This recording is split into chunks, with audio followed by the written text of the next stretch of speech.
Welcome to news live. मैं हूं doctor Maria Zulfikar Khan. कल सदारती इंतखाब का मैदान सजेगा, जिसमें इत्तेहादी हुकूमत के जो उम्मीदवार हैं आसिफ अली जरदारी और सुन्नी इत्तेहाद काउंसिल के उम्मीदवार महमूद खान अचकजई आमने सामने होंगे। लेकिन सदारती इंतखाब से पहले महमूद खान अचकजई ने इलेक्शन कमीशन ऑफ पाकिस्तान को खत लिखकर सदारती इलेक्शन मुलतवी करने की इस्तदा की है। अपने खत में उन्होंने कहा है कि कौमी और सूबाई असम्बलियों में इस वक्त मखसूस नशिस्तें जो हैं वो खाली हैं और इस वजह से इलेक्टोरल कॉलेज जो है वो मुकम्मल नहीं है, इसलिए इंतखाबात को मुलतवी किया जाए। लेकिन आज पंजाब असम्बली में 24 और कौमी असम्बली में 4 अरकान ने हल्फ उठाया है।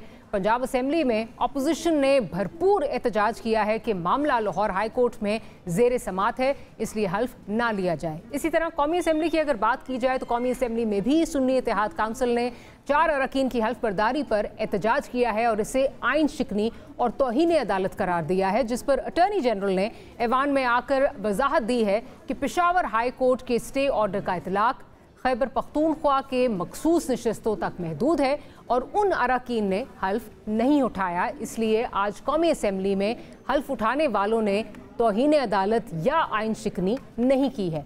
इस सूरत हाल में होने वाले सदारती इंतखाब पर अभी से तनाज़ा खड़ा हो गया है। सुन्नी इत्तेहाद काउंसिल जो कि असम्बली से बाहर PTI है, उसके लीडर्स का दावा है कि वो जब तक अपनी 180 सीट्स का वापस नहीं लेते उस वक्त तक एहतजाज करेंगे और इतवार को इसलिए एहतजाज की उन्होंने कॉल भी दी हुई है। अलबत्ता एहतजाज के बारे में जो वज़ीर आला पंजाब हैं उन्होंने क्या कहा है, ज़रा वो सुन लेते हैं।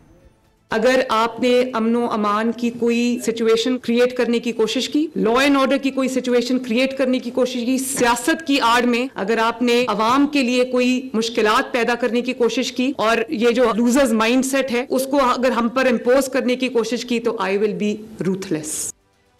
अब देखा जाए तो PTI को ऐवान के अंदर और बाहर दोनों जगहों पर मुश्किल सूरत हाल दरपेश है और ऐसे में वो प्रेशर बनाने के लिए एक बार फिर एहतजाज की राह पकड़ रही है। मगर क्या इसका कोई फ़ायदा होगा या नहीं? IMF को अगर ख़त की बात की जाए जो लिखा गया था, उससे कयास किया जा रहा था कि उसके नतीजे में कोई दबाव आएगा, लेकिन वहाँ से भी जवाब आ गया कि IMF मौशी मामलात का मैंडेट जो है वो रखता है, सियासी मामलात का नहीं। तो इन हालात में PTI के पास सियासी ऑप्शंस क्या हैं? क्योंकि बड़ी तादाद में सीट्स जीतने के बाद भी PTI पर से 9 मई की तलवार हटी नहीं है और ना ही उनके सियासी मुतालबात पर कान धरे जा रहे हैं।